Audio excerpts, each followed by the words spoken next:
Kravitz. If you have not followed his Triple H Horse Racing podcast, you're missing out. It's one of the best podcasts in the country.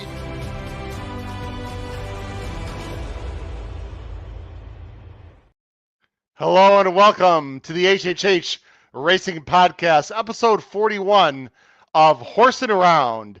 I'm your host, Howard Kravitz. I'm a little bit tired, had a long weekend, but we are here with some very exciting news. We're going to be talking with the winner of the 2025 NHC, Mr. Dan Piazza, with an incredible run to win this year's event. We're also going to have two of my wonderful hosts who were there in person. We're going to talk about our results. We're going to talk about my result, especially as I had two entries, and then we will be bringing on the winner, Dan Piazza. Please make sure you hit the subscribe button, of course, on the bottom right-hand side of the screen, the notification bell on the top right, and smash that like button.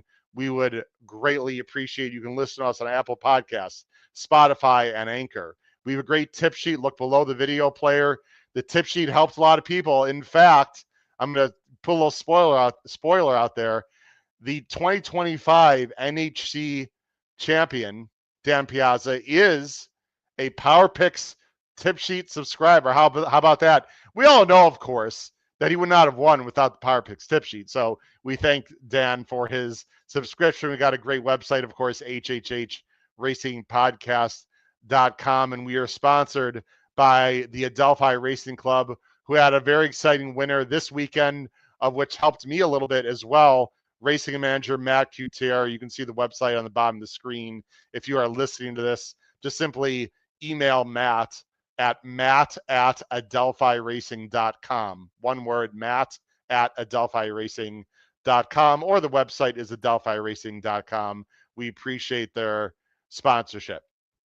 Let me bring on first, before we bring on Dan, we're going to bring on Dan in about 20 minutes. So I don't want to keep teasing when he'll be on, but if you're listening, of course, you want to fast forward, feel free. We hope you don't, because I'm going to be talking about my 2 days, and I had one hell of a run, actually. It just really sort of pooped out at the end, but we have some very fun stories to share before we bring on Dan in approximately 20 minutes. So let me bring on two young men who do a great job in this podcast.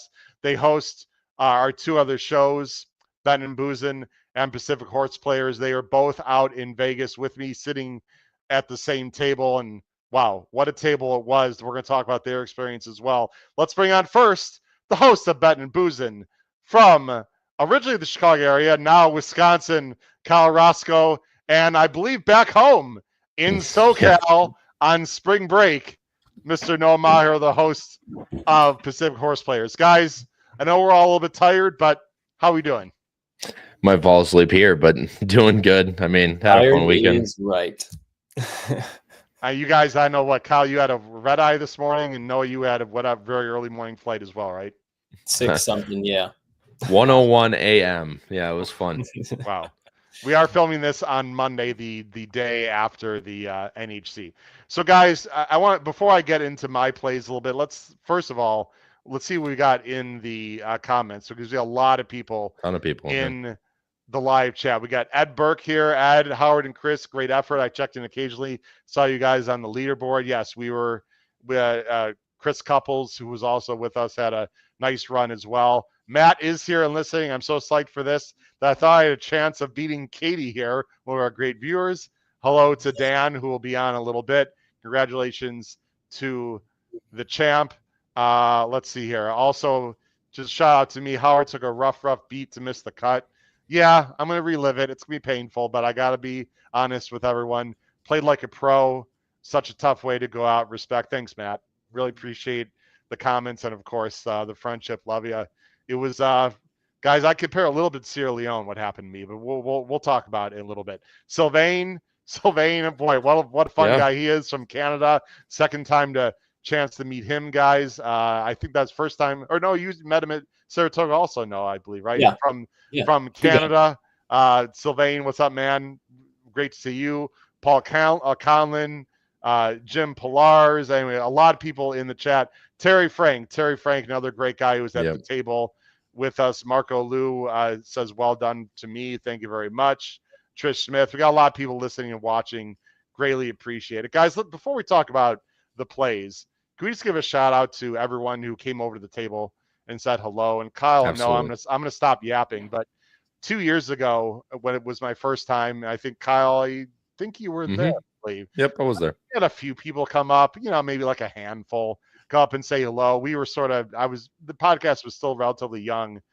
We had dozens of people coming up to us throughout the weekend. I know you're a little under the weather Saturday, but Noah was there. So you both can talk. Just the support that we got for the table and for, and for Matt and for myself and everyone playing, and just the kudos and shout outs for the job that we all do on the podcast was really heartfelt, Kyle. I mean, yeah, I'll go. Mine will be quicker because, I was knocked out basically by Mike Tyson for the entirety of Friday. But no, the support that, obviously our community has grown over the years, but just the overwhelming support that you guys show us, it makes what we do every day worth it. And the fact that me and Noah are walking through the casino, or no, it was me and Ryan. Me and Ryan were walking through the casino, and this guy just walks up and was just talking. He's like, "Yeah, I recognize you guys from the NHC." And then I go say hi to him the next day, and everyone at the table goes, "Oh yeah, you guys do a great job. Or you're that guy from the podcast, aren't you? You guys do a great job," or something like that. So it's not even just the people that come up to us. Like you sit down somewhere, and I was like, "Oh yeah, you're that." It's a really surreal feeling, and it probably still hasn't set in for me. I've done the betting and boozing for over 2 years now. It's just that's even crazier to me. But obviously, seeing everyone, Chris Couples, all the Terry Frank, Sylvain, guys that were viewers of the podcast that came and sat with us. Of course, Racing Downwind, Dave Duncan was there as well. The Equine Edge guys, a ton of all these people that, have grown this community with us. It's just awesome to see everybody in person. No, I know you've been looking forward to this tournament a long time. It seems like almost since the first time I met you, we were talking about the NHC, when you were 19 going on 20, just turned 21 pretty recently.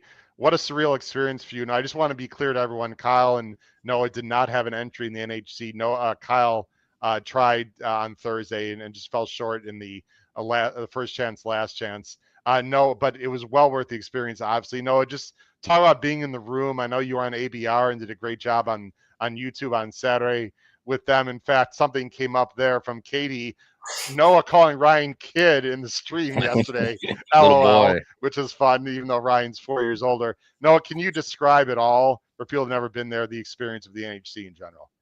It's quite the experience. I just turned 21 back in January, so I didn't have a ton of opportunities to try and qualify for this year. But just being there and in that setting, it only makes you want to go back next year, and you want it to come back, and those 365 days to just go by quickly so you can get together with all these people, just be in that environment. And I had kind of heard rumblings about, people were telling me, wait till the mandatory races where the crowd goes wild, and I'm okay. And then I see it and everyone's just going berserk. It's just something that you don't experience on the daily. Like even if you go to the track, you get the crowd, cheering as they turn for home, but in such a big room like that with, 800 plus people, it's quite the experience.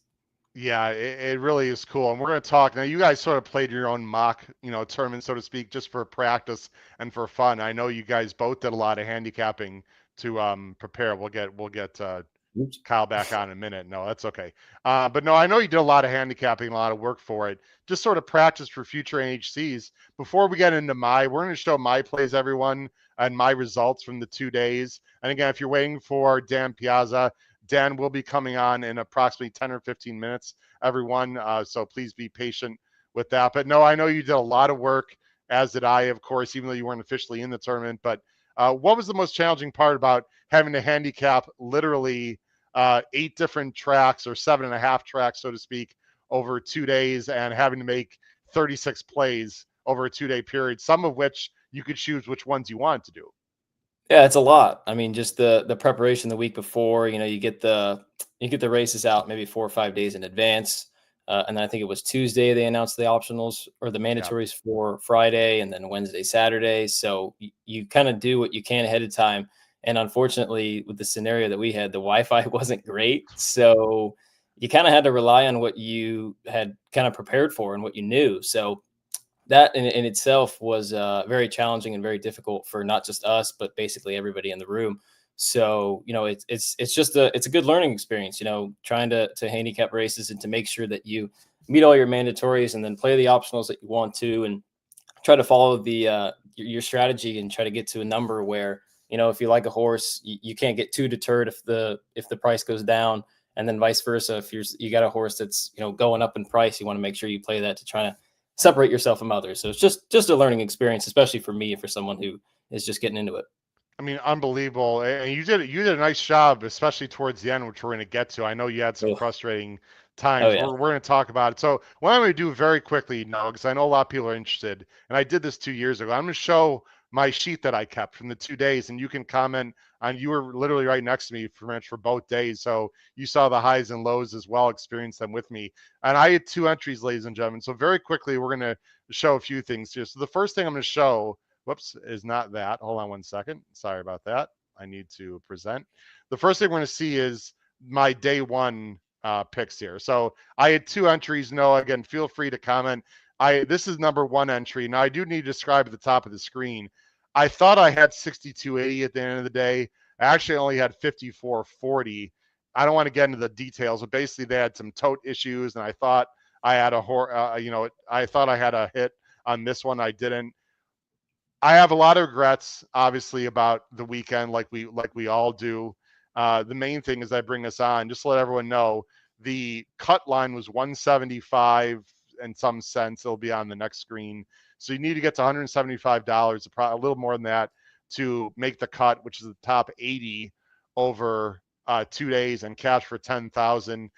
No, I don't know this officially. I'm pretty sure I had the highest 2 entry total of not qualifying probably in the history of this event. I had we'll show it. I had 169 and like 163. I had about $332 combined and somehow didn't qualify. I mean, so I won as much money as the guy that had 0 hits. So I was basically the world's tallest small person, which doesn't really do you much in this tournament. But I guess it gives me some solace know that I did have some scores. What really cost me here, as you can see, and Dan Piazza will be talking about this later. My day one on my first entry, I mean, the mandatories, you just can't do this, Noah. And I can throw myself under the sword. There were 6 mandatories. I only had 1, and that was an even money coupling that actually finished 1-2 in that aqueduct race. Obviously, the mandatories I did just fine. You can see I had a 5-1. I had almost 3-1. I had a 5-2. I had 2 pretty big place money on like 10-1 shots. So the optionals were fine. The mandatories are crucial, no. And obviously, on my first entry Friday, I was no bueno. Yeah, the mandatories are kind of tough because, obviously everybody's got to play them, but when you get prices like that, other people are going to have it, and those people are just kind of separating themselves to the others. So you're kind of digging yourself a hole in a sense. Having just 1 winner in the mandatories isn't great, but you were able to have a really good day with the optionals. You had 3 winners, 2 seconds, which is just above average. And some of the mandatories I thought were pretty tough. There was a big field at Gulfstream. You had the big field at Turfway. And actually, I was lucky to have. That was one of the few winners I had on the first day when Kyle and I were doing it. So, yeah, it's just kind of the luck of the draw sometimes. And then if you're able to hit the ones that and you have optionals for, then great. Yeah, and then Friday, I'm trying to get up on the screen here. I thought I had it. So here's the other one. Again, I had 2 entries, ladies and gentlemen. And Noah, this is the first time actually Noah is seeing this, to be honest, although he was next to me all day. So I finished with $69 on the second entry after day 1. And Noah, my goal was to get to 80, right? 80 would have been just fine. 80 was pretty much average. So this was okay. I had 3 but again, no winners out of 6 on the mandatories. I did have 3 seconds, including 1 for 768 and 1 for 620. So even though I didn't have any winners, I mean, it's not complete disaster. And then, okay, I had a 5-1, a 5-2. Again, those same 2 place bets. So I did have, I did play some of the same mandatory and optional on both entries. But again, this entry really is just fine as far as I was concerned. Yeah, and that's something that I'm still trying to learn. I think a lot of experienced NHC players are still trying to learn is how to manage two entries. Playing races where you have the same horses, then playing races where you have different horses. Sometimes you can get into a little bit of where you were, where you hit winners on one, and then you play shorter prices on one, and then longer prices to back yourself up, and then the longer prices come in, and you're going, "Oh crap! I should have had the longer price on the entry that had more." And then you're just Yeah. going back and forth. And Matt had the same thing at one point. Matt, I think his two entries were at 72 and 70.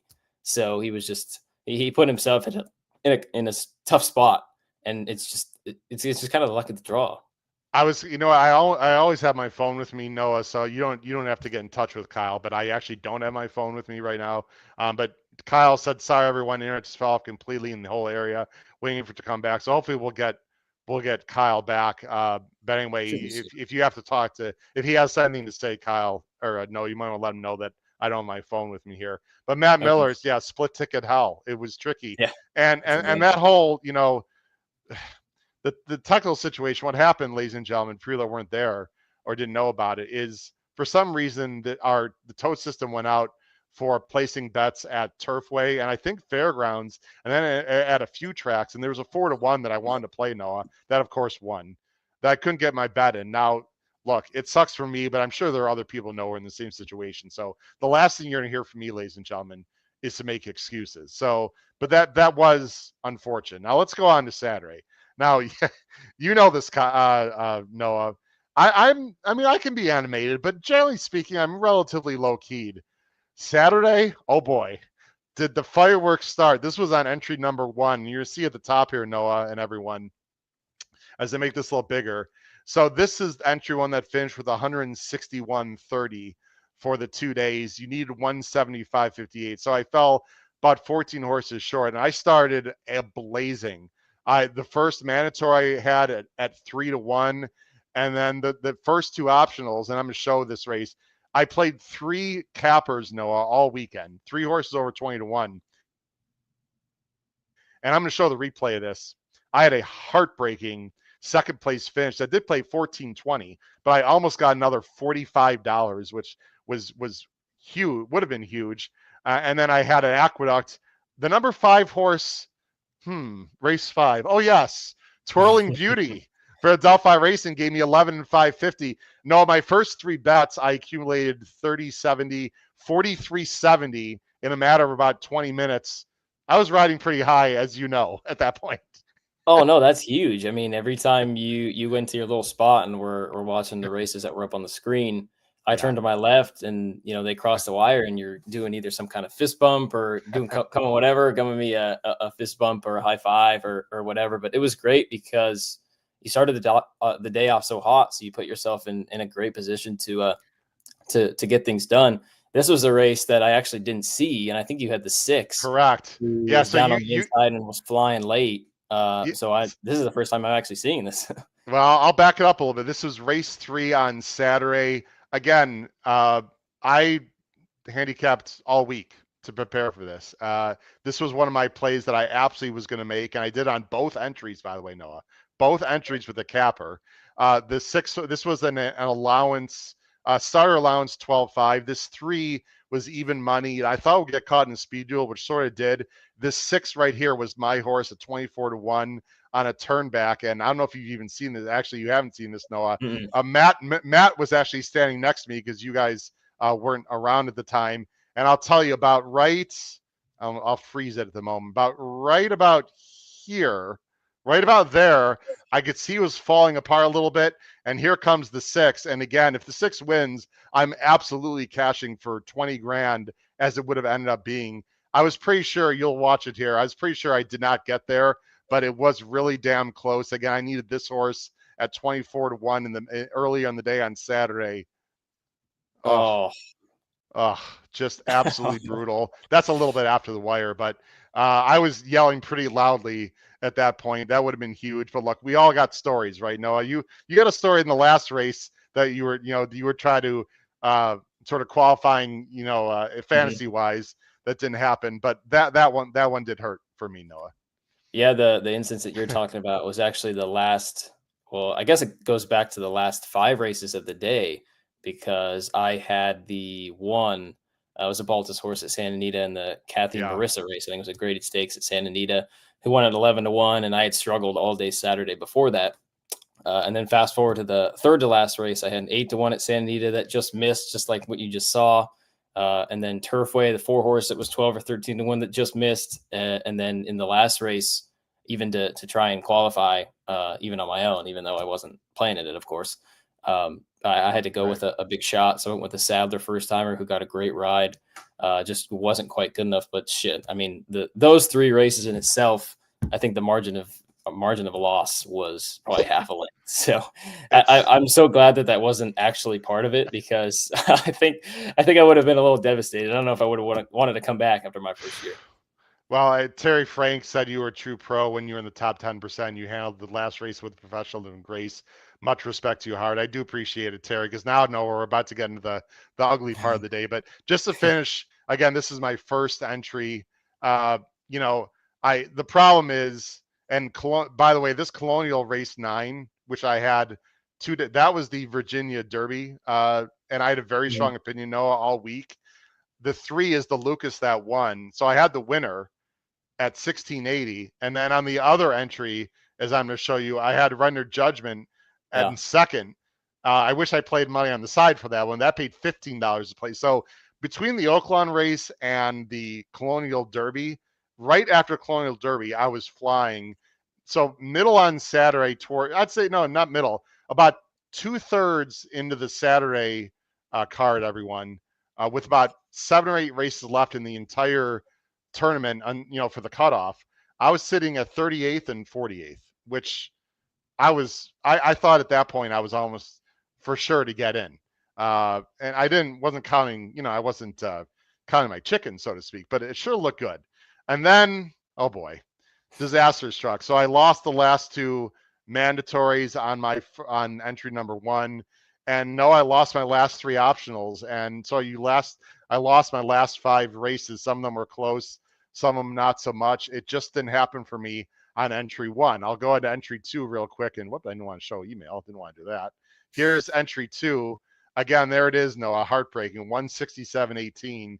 And again, now I didn't do as well on the mandatories on this one, but I mean, look at the optionals. Really good again. I mean, big $14 and the $15 to place were like cappers right there. I also had some winners, but again, Noah, last 2 mandatories, nada. Last 4 optionals, I just got cold, and it's a horrible time to do it because I'm going to show one right now. The last 3 races at Santa Anita were bombs, and while this helped you and a lot of other people, and this is all the game theory, right, that we've talked about, this was absolutely horrific for me. I'll go bigger here. So again, these are the last 3 races at Santa Anita. There's Lady Claypool, who I know you liked a little bit and played, that I didn't have. And I guarantee you, if Catherine Marissa, the number 8 won, Noah, I think I would have been good, actually. I think the cut line moved up a lot with Lady Claypool winning. And then race 9, you had, let me see, sorry, up. I'll move forward in a second. Let's see, I screwed that up. I thought it was going to go on. Let's see. Race 9. Here's race 9, which was the second to last race at Santa Anita. Again, a bomb wins at 18-1 and 8-1. I mean, the moral of the story is, no, there's a lot of game theory involved. And when you're someone like me who wants chalk or close to chalk, there's nothing, damn thing I can do. And people are just taking stabs, which is why really you could say this is the best handicappers in the world. I got to be honest. There are a lot of unbelievable handicappers, but there's a lot of luck involved. And people like you are like taking stabs, even though you weren't doing it officially in tournament. Yeah. You're taking stabs. You still got to find the right stab. But when that happens, that's not good for someone like me in that situation. Well, I think in the scenario that you were in, go back to what you had on one of the entries, because you did a really good job of leaving yourself with 4 optionals. 3 of them were at Santa Anita and 1 of them was at Turfway. I think it would have been a little easier to swallow if you had just gotten to a number and just had gone, hey, if somebody beats me, then they beat me. But the fact that you had those options and just couldn't hit one, it's just to be in that scenario, it was a little tougher to swallow. Yeah, and then the last race, I'm going to let you talk a little bit. And then, ladies and gentlemen, we're going to bring on Dan Piazza in about 2 minutes. We appreciate everyone's patience. We'll bring on Dan in approximately 2 minutes. Let me go and go to the last race of the entire day, which for you was absolutely heartbreaking. Again, thank goodness you weren't actually in the tournament because I would have had to pick you off the floor. Actually, we almost did pick Matt Miller off the floor, but a horse called Misleading for John Sheriffs in a crazy 6 furlong race. And Sheriffs has bad first time numbers out anyway, but especially I don't think he'd won a turf sprint first time out in the last 5 years. Misleading one, but Cat the Confidence is sort of the bomb that you went with. That boy, I'll tell you what, mid stretch looked like a possible winner at 31-1. Oh, she definitely did, and somehow it set up perfect because I think the 1 was fast from the inside, the 10 was quick. That was a second time starter, also for Sheriffs, I believe. And so it was a hot pace, and sitting 5th and 6th were the 4 who I loved all weekend, Me too. and wouldn't have been able to play if I was in it. Yeah. And then the 12, and somehow it was a fantastic ride by Lascano because somehow he got inside of the 4, saved ground the whole way, got stuck for a split second, but then found room. Looked like she had a chance to win, and then kind of the 9 and the 12, or sorry, the 9 and 13 came over the top just in time. But it was a fantastic ride and just gave you such a thrill for 6 furlongs minus 25 yards. So Matt, it's Matt. I so feel for the guy. It's sick. I mean, and I know that we're all helping each other out, and it's not easy to find long shots, and you found a few of them on your own. And when you're talking to Matt, and we were all talking together on who you should play, and here I am going with like 4 or 5 to 1, just trying to qualify, and it was just it was brutal. But I will say, to close this out, and then we'll bring on Dan. I had the 4, ladies and gentlemen, and the 10 in the last race. If either one of those had won, I had them in 2 different entries, Noah. So I played the 4 on the one that I need more money. I played the 10 where I need less money. If the 4 or 10 would have won the last race, I would have at least cashed for 10K and had one of them in. They both lose, and I'll just I had a little I needed to step away for a minute. It was the Sierra Leone's one thing that was 53K. This one, I really wanted to get at least one in, and I thought, and not only if you get 2 in, Noah, you get 20K minimum. And the way I was going, I was thinking final table is not impossible. I went from, let's just honestly say 30, 40K minimum to 0 over a 45-minute span. It was just, it's not real money because it's not like I'm losing 30 or 40K, but yeah, that was for me, that was about as rough as the Sierra Leone situation. I've just had 2 back-to-back years, man. I've just, everyone's got bad beats, so people don't have to feel sorry for me, but that was rough.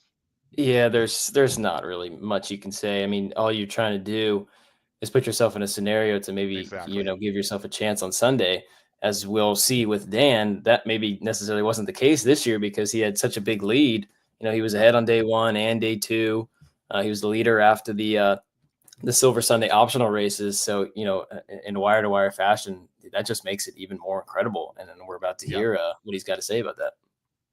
Yeah. Look, it happens. So I finished, in the top 15% on 2 entries.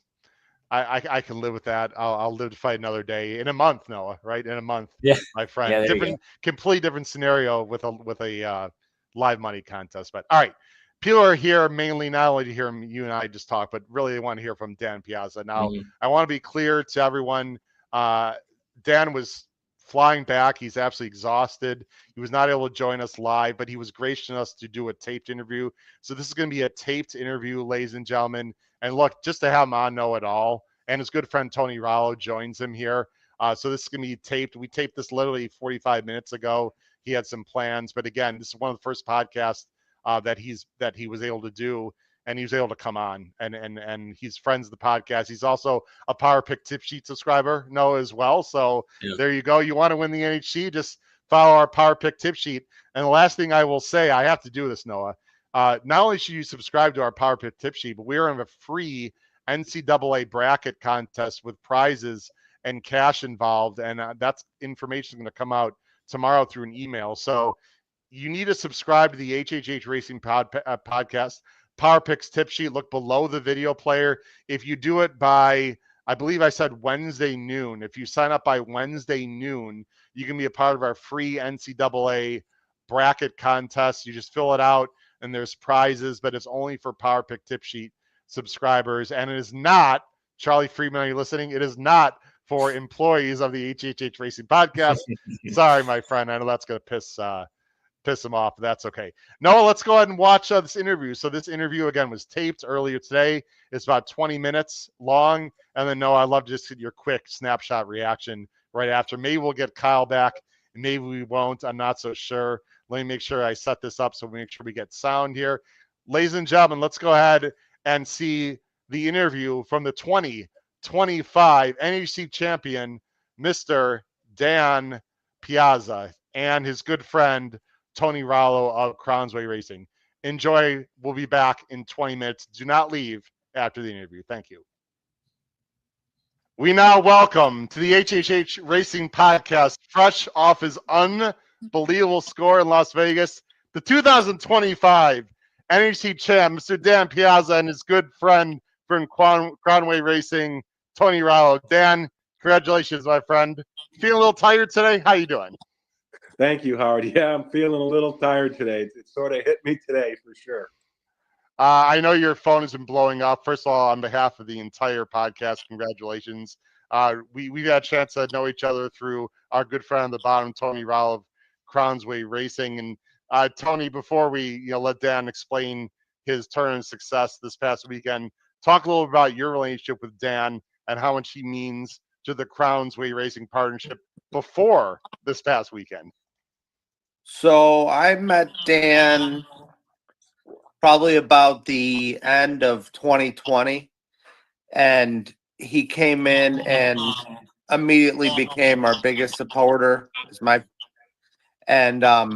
Since then he's been our best recruiter. He's been basically become my right hand man at Crownsway.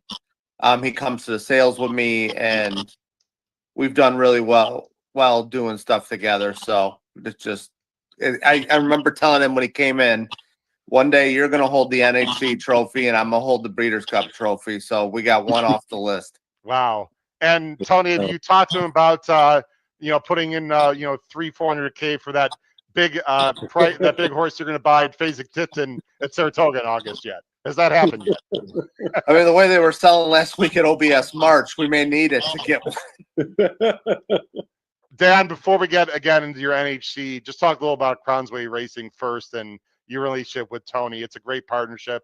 I'm pleasure to have met you through the partnership. I do with some horses as well through Tony and the Crownsway gang. Just tell a little bit about Tony and what the experience to the Crownsway has been like. It's been a fantastic experience that Tony's invited me in and let me be a part of the Crownsway process, and also, helping him in talking to other possible, investors or members that are enjoying horse racing and want to take the next step. And that would be, the ownership piece where you get to go to the track and you get to have some fun looking at your horse and talking to your horse. Yeah, it's a lot of fun. We all had a piece of Shards who ran in the Breeders' Cup juvenile turf at Santa Anita a few years ago, which was amazing. All right, Dan, let's get in the NHC because that's why we're here. That's what we're here to talk about. You're from the Chicago area, I believe, and correct me if I'm wrong. I'm a little bit tired too, by the way, so bear with me, everyone, as I was there as well. I had a long week. I had 2 entries. I talked before you guys came on. I talked about my journey this past weekend, which was overall pretty successful, but very heartbreaking at the end. Talk about how many times you've been in the NHC and what was your goal coming in this weekend? This is my 4th year in a row attending the NHC. And my goal after my first 3 experiences, and I think my best finish was around 300th, was to, make it to that final table or group of 80 that starts playing on Sunday morning. And I think everybody that attends the NHC and is qualified, that's their goal. Never ever, my dream or my goal wasn't to win. It was just to, get there and show that, yes, you can do this, you do belong.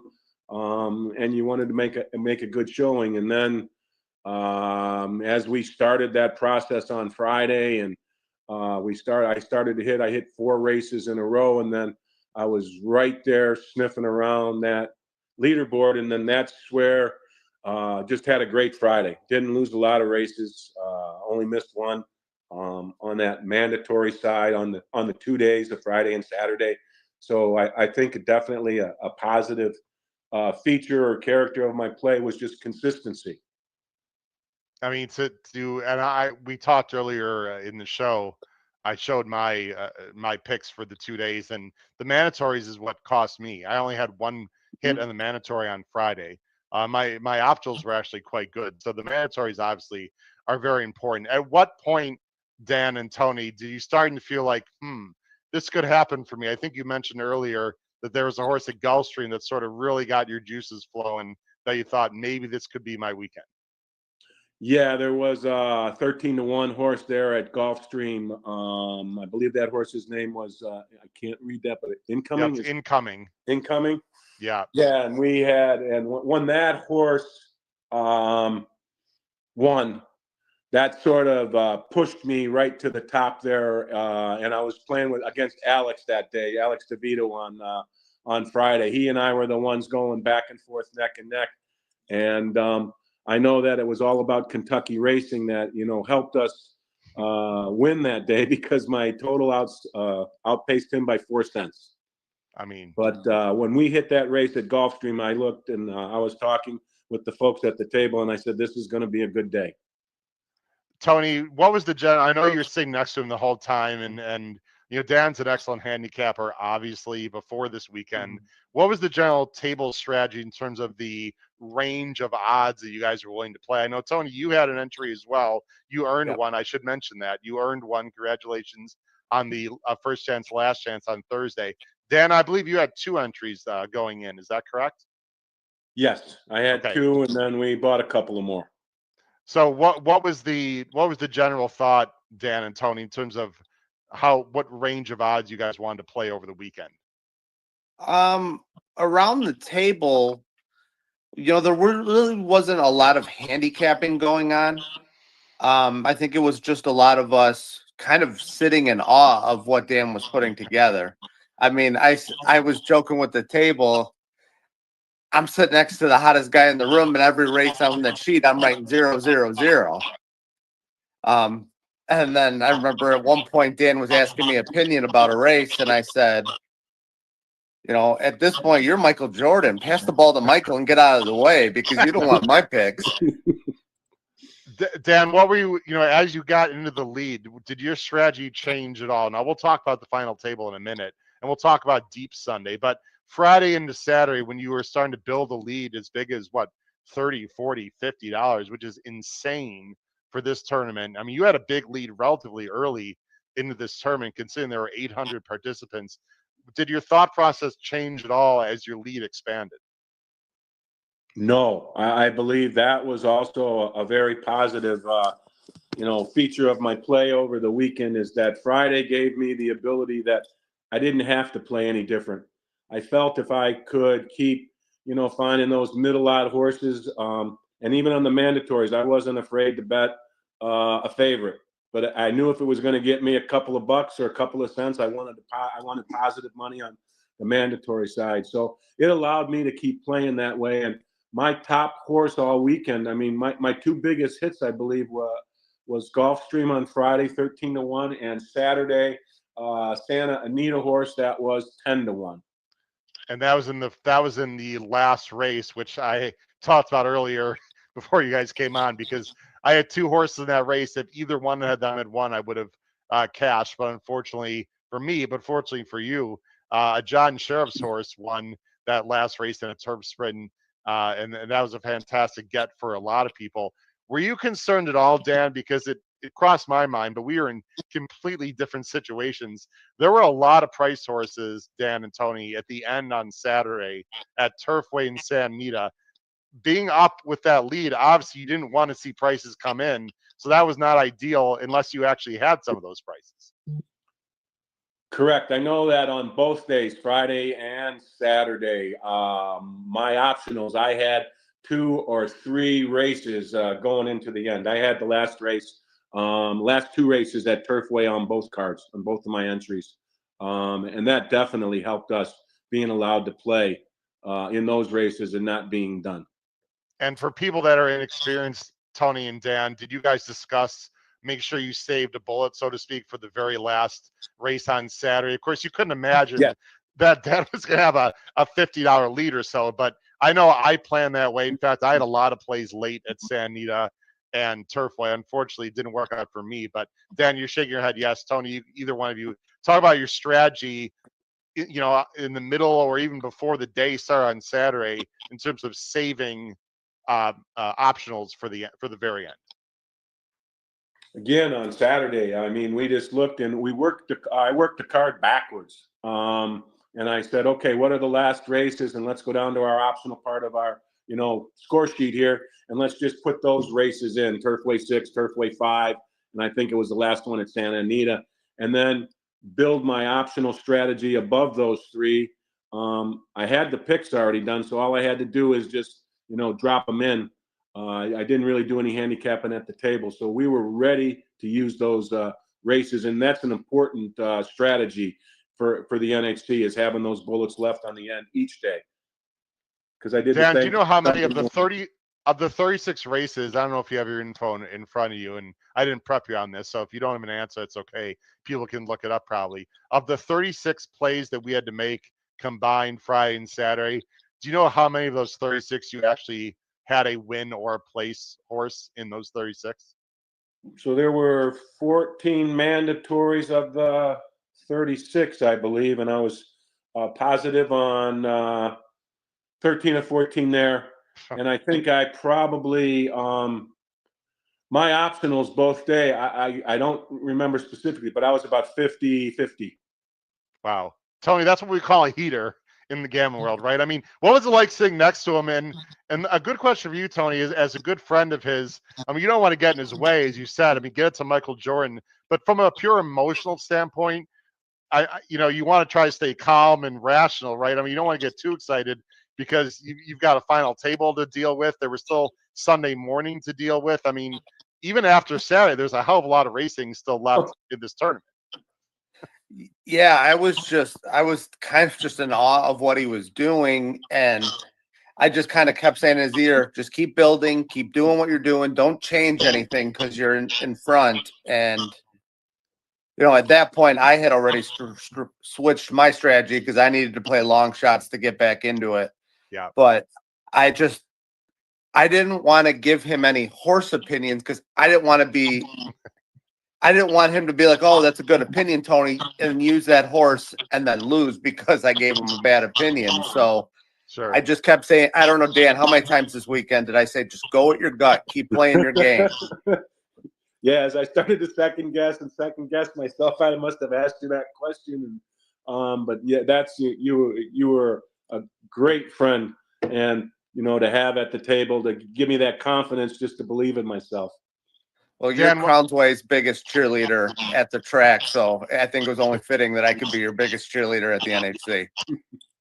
Dan, how'd you finish with your second entry, and how'd you balance which horses to play on which? Because I had 2 also, and I look back, and ultimately I might have made some mistakes. Playing one against the other might have cost me because I fell $7 and about $10 short of cashing. So how'd you balance that throughout the day or throughout the weekend? My approach this year on the 2 entries, I definitely had maybe 50% of my choices were the same on both tickets.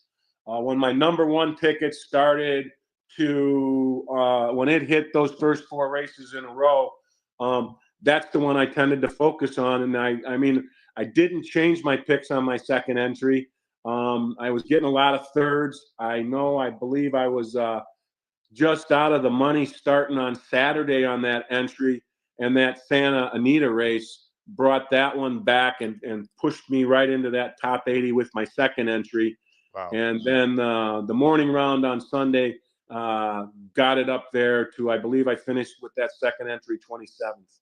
I mean, not only to win, Tony, but to come 27th the other. I know Paul Collier 2 years ago had 2 entries in the final table, which is completely insane, but he did mainly the same picks on both entries. Dan clearly didn't do that. I mean, it's just, that's incredible, Dan. I have so much admiration for that. Now let's talk about Sunday quickly. So Sunday morning, it's always tough racing, right? The field size is a little bit smaller. It's lower class races. You kept your lead.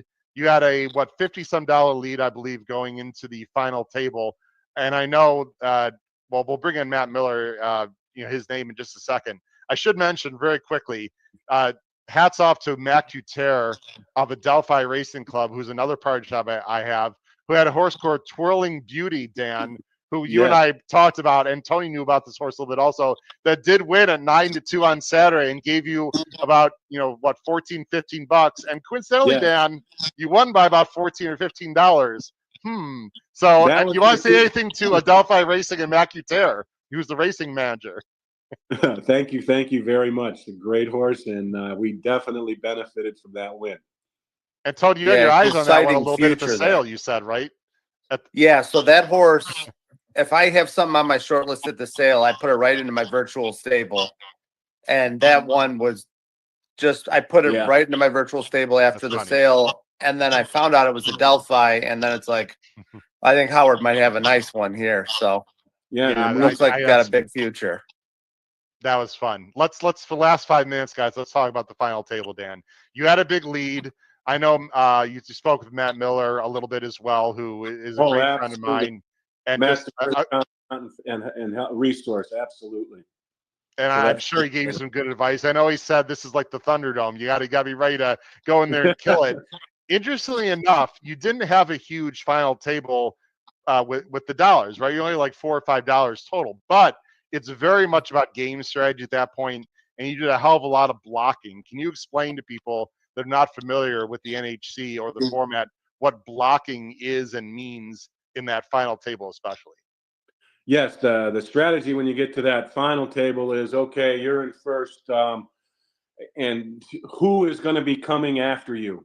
And so the blocking strategy, if there were 3 horses there, 2-1, there was one 5-2, another one 9-2, and then there's one sitting there that was right around 5 or 6-1. The gentleman that was in second place, Tom Boyd, that seemed to be where he was going with his picks. I know when Matt was just brainstorming with me, and he says, watch how the other participants at this final table will play. It'll give you an idea of what they're going to be doing each race. And with that blocking strategy, by me taking that horse that was 5-7-1, well, really, I put 4 horses on my card. I don't care if any of these 4 horses work. And now the rest of the table has to, they better pick this one or something with a little more value. But I was going to be there. And that helped me greatly because I only believe on the final table, I had 1 place hit of $2.70. And it was a dead heat situation, sort of a crazy, but there was weather going on. I mean, there was some crazy stuff happening. Here's the final result, as everyone could see. This is the final result. Now, Tom Boyd, as you said, Tony and Dan, made a run, had a 15-1 and a 6-1, and all of a sudden that big lead went down about $14. Tony, what were you talking about with Dan at that point? These are the final results. So this is after the last race. You see he won by $14.30. But when it got to a lower amount, the blocking strategy had to go a little bit out the window because there's still 3 races left, I believe, right, Tony? Yeah, so Tom hit the 2 races right on top of each other, the 2 Gulfstream races. Because at that point, we really hadn't even, between me, Dan, myself, and Matt, we haven't even talked about blocking. That's when the blocking went into effect. Sure. Is we just need to figure out a way to hold Tom off. And I got to commend Dan. He was cool as can be the whole weekend, and including during the final table. I might have been the most nervous guy in the room just because I wanted him to hold on so bad because I knew what it would mean to him.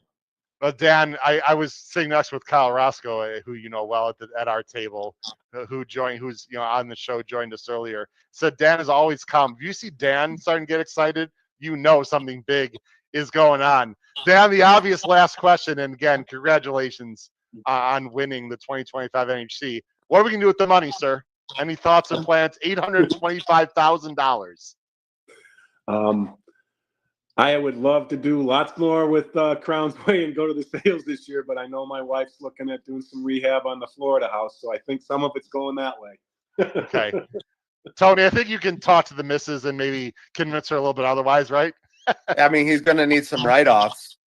There Yes. you go.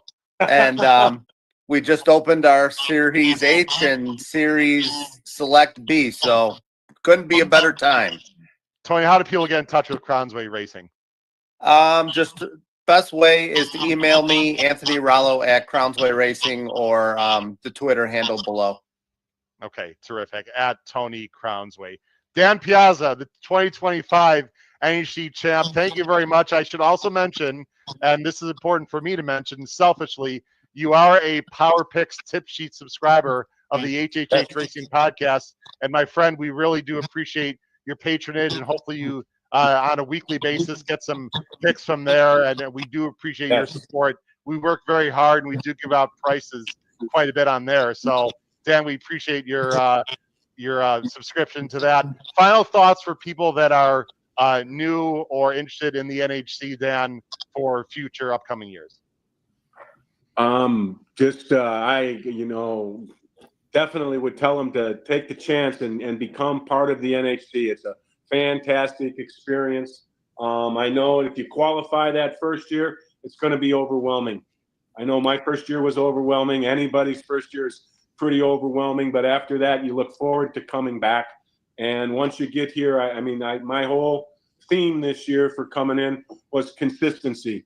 I wasn't looking for any big bombs, as most of the players are, as they're, working the races. I just wanted to be consistent and keep, every race just trying to get a little bit more. Terrific. Dan Piazza, Tony Rollo. Thanks a lot, guys. Have a great night. We appreciate it. Look forward to having both of you guys on in the future. Take care. Thank you. Thanks, Howard. Thanks, Howard. All right. There you go, Noah. You're, well, thank you. Appreciate that. I'll tell you what, those guys were great. Or was that clapping for Dan? Probably for Dan, right? All three. Why not? And Tony. Well, like I said, no, I'm a little tired here. First snapshot thought, listening to the interview. I had two thoughts afterwards. I just want to hear what your thoughts are, and then we'll wrap up. Well, number one, hitting 13 out of 14 mandatories is just unheard of. I mean, the dude was on fire. I mean, this is crazy. And those are tough races, Noah. Like, okay, there were some scratches, and there were a few that were smaller fields, but a lot of them were like Tapeta or Turf 12-horse monsters at Gulfstream, or tough allowance races at Oaklawn with 11 or 12. I mean, I agree with you. That was one of my first takeaways. I was like, holy crap, that is amazing. Yeah, that's pretty incredible. And the other thing that kind of resonated with me was he was talking about, how when he went the first year, it was a little overwhelming. So I'm kind of glad that I was able to go this year, even though I wasn't part of it. I kind of was there and experienced it. So I'm ready, baby. Let's do it. What do you think you learned the most from this weekend, or what was the best part about a weekend for you personally? I think the best part was just, learning how everything works, because it's just, $2 win place mythical, something I've had a little experience with, but certainly not to that magnitude. And going back to Dan, and, I didn't know him. Obviously, you guys knew of him, part of Crownsway, of course. Kyle and Matt were in their camp every step of the way when Dan was in the final table. And I was able to meet Dan and talk to him a little bit when we were getting cocktails and started the champions dinner, which obviously was a great privilege. But just the nicest guy. It couldn't have happened to a better guy. Just cool, calm, and collected throughout. And I'm so glad that such a nice guy was able to get it done and take home that big prize. Yeah, it's really cool. I also want to give a shout out to Ryan Anderson, of course, your co-host on Pacific Horse Players, who did yeoman's work actually on a few different podcasts and YouTube channels over the weekend. It was great. And Jackson Muniz as well, of now Pacific Horse Players. We had a lot of our family members, and I don't use that word lightly, family, but a lot of our family members out there No, we had some great dinners as well. I mean, you experienced Momofuku for the first time at the Cosmopolitan. I know you'd been to Vegas, but you didn't really experience the interesting sightings on the strip that you always get to see. And I mean, just the whole experience, especially for you, my friend, I hope was amazing. I look forward to you being a participant in the near future. Yeah, of course. Yes, Matt, the dinners were fantastic. The pork at Momofuku was very good. The steak at Momofuku I thought was, oh my goodness. And there's Jackson. He's here. He was a big part of what we were doing Friday and Saturday. So it was just good to have the gang and to have so many fans that were so supportive and to be there and come up to us, and just a great experience. Looking forward to next year. Yep. Oh, look who's Chris Couples. Of course, I'm late. We'll rewatch. Chris again. Shout out for the burgers. Amazing. Bobby Flay hamburgers were just cheeseburgers were tremendous. I just want to end with this, everyone. One other thing, and then we'll end. There were a few negatives, and look, we need to be honest on this show. The internet was a major problem. It's always been a problem at the Horseshoe. They do a nice job in general, but no, that's got to be fixed. Number one. There were some technical issues with the tote system. I mean, it was not, look, we can't come out here and say everything was perfect when it was not. There were definitely some frustrating moments. There was an issue with Dave Portnoy, according to some people, and that caused a little bit of a kerfuffle, one of my favorite words we don't get to use a lot. I mean, no, again, in general, it was awesome. There are a few things they need to clean up, though, in the future, in my opinion. I know that was your first time there, but I think we can honestly say it was not a cup of tea the entire weekend. I think probably the most frustrating was the tote system error, because like you said, you had people that wanted to bet races and couldn't, and people that were in the camp zeros, they had potential winners in a scenario like that. When it's getting late on Saturday, I mean, every dollar counts. I know the Wi-Fi obviously was a problem, but you got people in there that do their homework in advance. So, it wasn't the end of the world, but you want to bet races that you prepare for, and they weren't able to do that. I will say, I'll close out with this. This is for my wonderful friends and co-hosts, Pete Visco and Paul Halloran, who give me crap all the time, know about looking at the weather. I swear, I did not look 1 minute at the Saturday fairgrounds races on Thursday and Friday because I saw there was a good chance of severe weather. Sure enough, they canceled the card at fairgrounds, and a lot of people had to scramble. Not me. I didn't have to scramble because I didn't handicap fairgrounds. Nope. But there was crazy weather. It was a great time. And no, I have to say you were a gentleman, of course, the entire time. And you had your experiences on ABR, and you got to meet some people, and it was great networking for you, for someone who wants to get into the business. I know that was a lot of fun for you. So I will end with this, Noah, and I said this after the Sierra Leone loss. It just motivates me more, man. It just makes me want to hit that big Kentucky Derby future.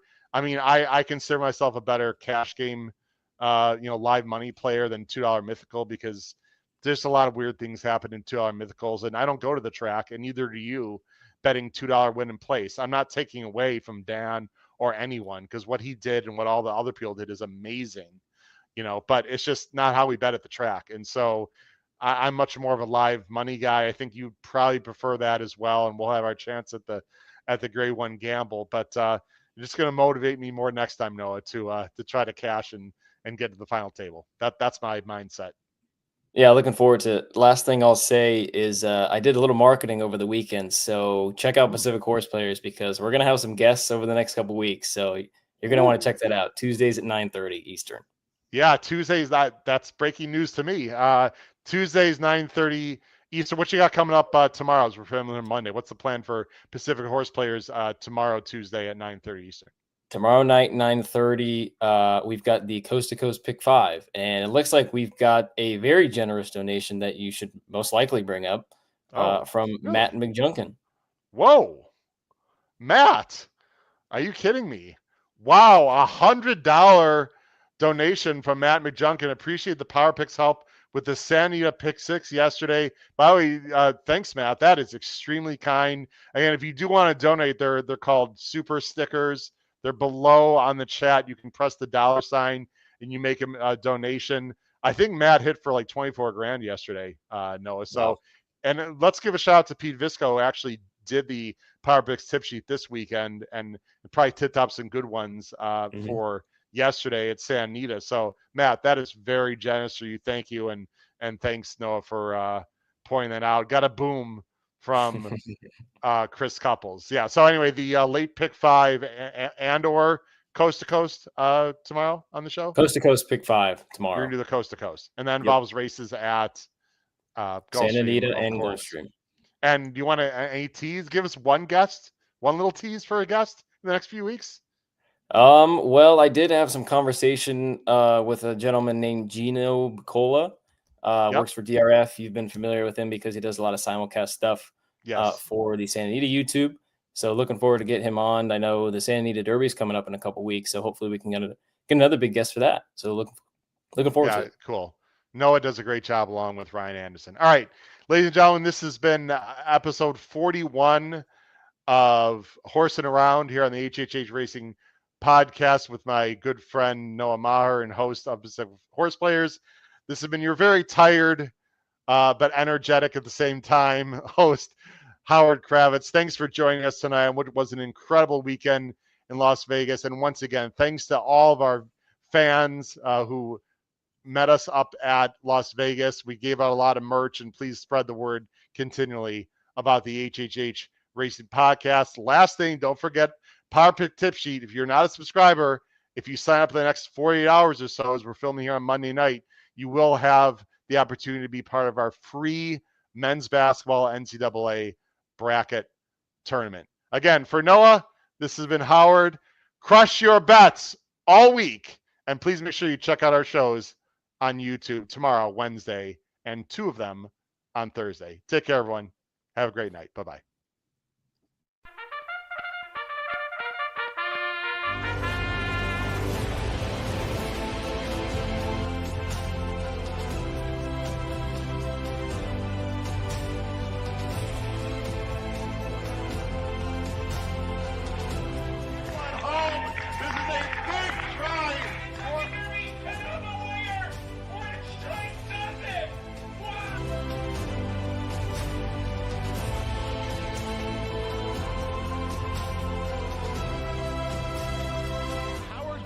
If you have not followed his Triple H Horse Racing podcast, you're missing out. It's one of the best podcasts in the country.